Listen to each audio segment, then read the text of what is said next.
I'm exposing the rebar. Yeah. And this is one of the J-bolts that's corroding. Let me see it. Well, that's pretty much what I was trying to do. See how bad it was? So it's pretty thin, so I got to replace it.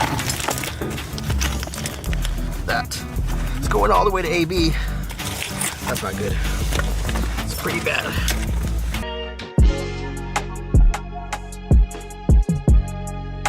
This is our anchor bolt. We have this little teeter here. So the idea is insert it back to the hole where the previous J-bolt was.